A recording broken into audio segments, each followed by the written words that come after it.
2009 would mark the year where Capcom would release Resident Evil 5 onto the world, with Chris Redfield making his return as primary protagonist of the series, investigating a potential outbreak in Africa. The game was packed with content, with 3 key DLCs being released following the base game, but as you'd expect with most media, there were many revisions made to the game's contents, from conceptualization to final execution. From the removal of zombies to the inclusion of Barry Burton in the main story, in this video we're going to be going over all of the cut and revised content from Resident Evil 5. And as always, a like would be extremely appreciated if you do enjoy and or learn anything new. And without wasting any more time, let's jump right into it. The original concept from 2005 up to 2007 presented Chris alone in Africa, fighting hordes of enemies of various kinds. By arriving in Kijuju, Chris was forced to get rid of an Ouroboros creature, as Excella and Irving would watch the fight, as depicted in this picture. In addition to this, there would have been a night stage in the village section of the game, which would have involved a fight with a group of lickers, but this unfortunately was removed and the lickers would be pushed to a much further segment of the game's story. As seen in these additional panels, one of the ideas for the game's ending was to have Chris and Sheva commandeer an aircraft and fire missiles at Wesker, opposed to the RPGs from the helicopter that we saw in the final release. And one other little minor story detail that was changed, that is showcased in another storyboard panel, is Sheva shooting Wesker in the head.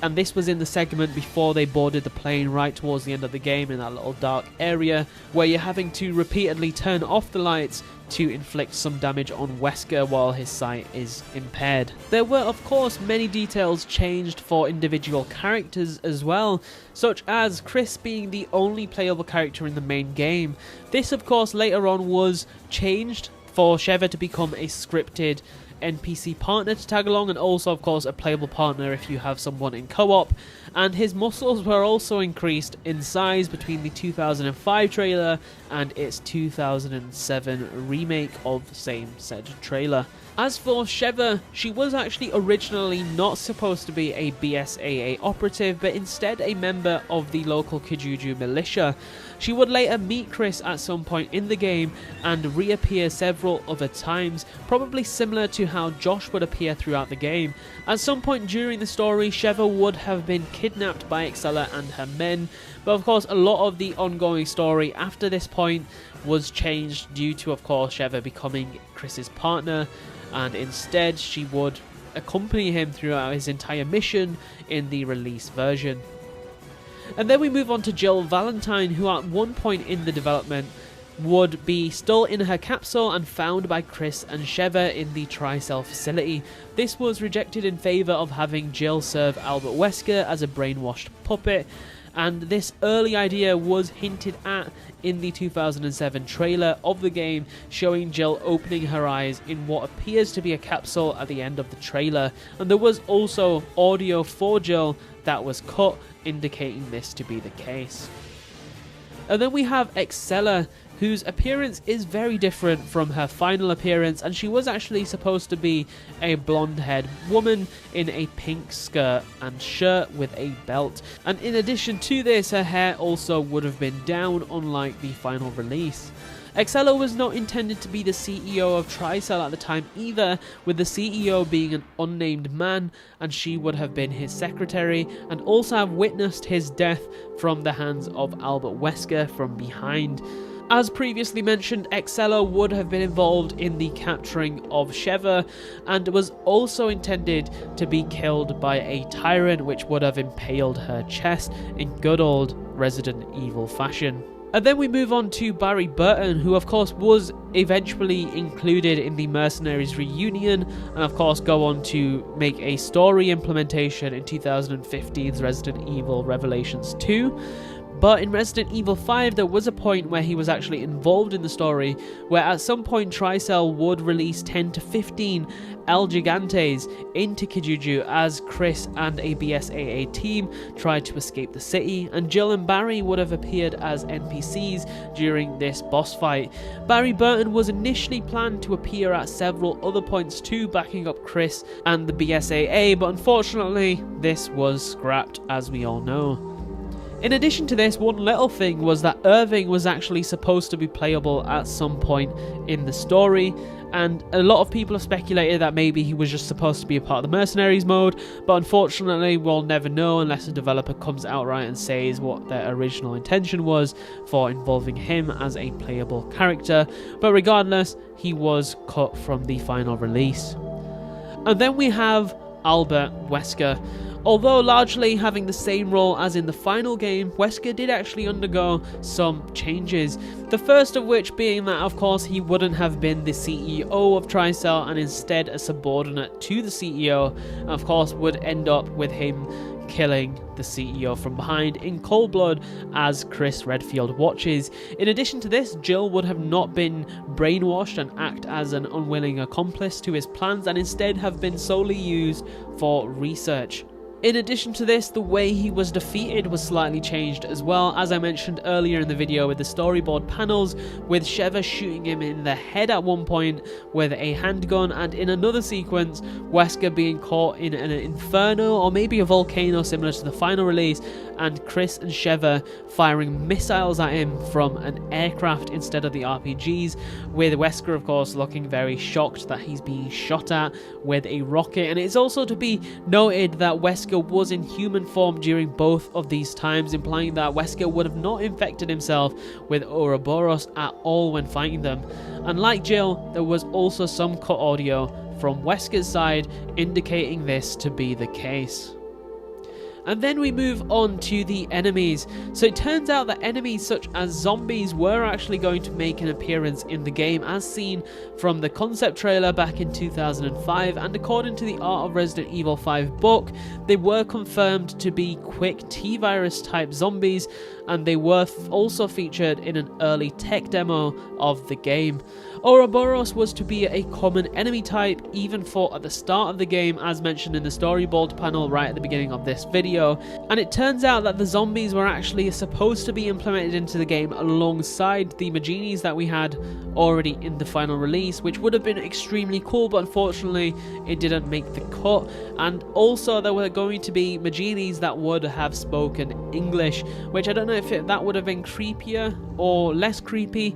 From the sound of it, I feel like it would have been even more creepy, having most of them speaking in their native dialects and then a few amongst them speaking English, just so you can tell what they're about to do to you, which I think would have been crazy. But unfortunately, of course, all this stuff had been cut. But do drop your comments down below if there's certain things throughout this video which you wish were included. For me personally, I think of course it would have been the zombies. But moving quickly on, we did also have a Tyrant, as I mentioned in Excella's part of this video, which would have been extremely cool to see as well. It would have been very fitting for Resident Evil to have at least one Tyrant in the game, but unfortunately this wasn't the case. And then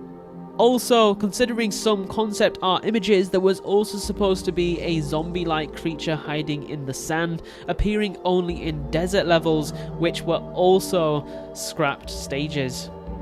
And then speaking of stages, several stages were altered throughout the development of the game from 2005 to 2008, and in the 2008 presentation there were several differences that we could see very easily. There were a bunch of changes to which enemies would appear in certain segments of the game, but I think the key two changes in terms of stages, of course excluding the desert levels that were completely scrapped, would have been the helicopter crash site, which would have been a playable area instead of being a cutscene with a set of quick time events, and the other one being a cut night stage with Maginis to fight, which presumably evolved into the Indesu boss fight stage, unfortunately, but I think this would have been extremely cool to see. Of course, Resident Evil 4 did manage to squeeze in their village with a day and night segment, but this wasn't the case for Resident Evil 5, unfortunately, and instead it would turn into that boss fight stage. In addition to this, there was actually going to be a merchant character similar to the one in Resident Evil 4 that was going to make an appearance, and this is according to the official art book of Resident Evil 5, and you would have also have been able to steal ammo and weapons from him too, but unfortunately that idea was dropped early in development. And then finally, in terms of specifics that were cut, in terms of weapons, there was one gun that was shown in a teaser trailer, that of course being the Silver Ghost handgun from Resident Evil 4 that was cut from the game. It's unknown how early this was cut, but it was probably on the earlier side of development, given it was only ever seen in that initial teaser, which was unfortunate. I'm sure many are a big fan of that handgun, given Resident Evil 4's dominance in this industry and the survival horror genre, but unfortunately it was cut and was never to be seen again.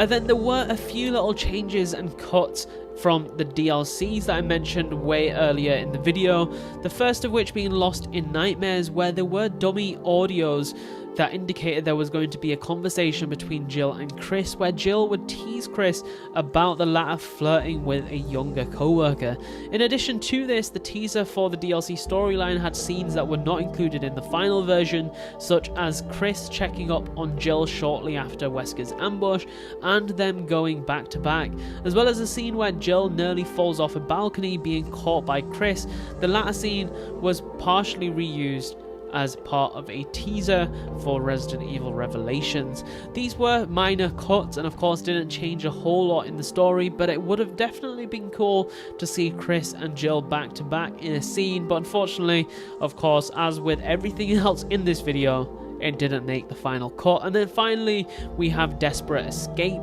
and there was dummied dialogue between Jill and Josh, with the former questioning the latter about his relationship with Sheva, with the latter stating that Sheva's more like a sister to him. And with that said, guys, that does wrap up this video on the cut and revised content from Resident Evil 5. There were a few little things that I did skip over, specifically with audio related cuts, but they weren't too intriguing for, at least from my perspective. But if you do want to research into Resident Evil 5's cut content yourself, feel free to do so, but I do consider this video a fairly good summary of all of its main cut and revised content. Definitely drop your thoughts down below as to what you thought about how Capcom handled the contents of this game, and if there were specific details in the cut content that you wish were a part of the final release of Resident Evil 5, and I look forward to reading all of your comments. As always, a like would be extremely appreciated if you did enjoy and or learn anything new in this video, and be sure to subscribe for a lot more